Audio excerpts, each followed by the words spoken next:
Welcome to the Slop Farm. Enjoy the video.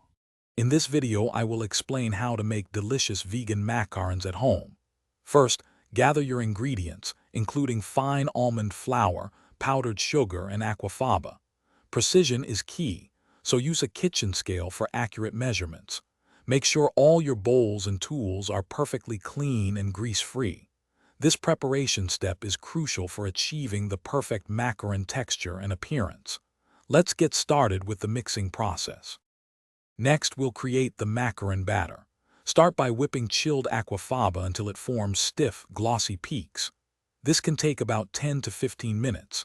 In a separate bowl, sift together almond flour and powdered sugar. Gently fold these dry ingredients into the whipped aquafaba in several additions. Mix until the batter flows like lava, forming a figure 8 when lifted, known as the macaronage stage. Be careful not to overmix. Now pipe your macaron shells. Use a piping bag with a round tip to create consistent circles on a baking mat. After piping, firmly tap the baking sheets on your counter a few times to release trapped air bubbles. This prevents hollow shells and ensures a smooth surface. Let the piped shells rest at room temperature for at least 30 minutes, or until a dry skin forms. This skin is essential for developing the characteristic feet during baking. Finally, bake your macaron shells in a preheated oven at 300 degrees Fahrenheit for 12 to 15 minutes.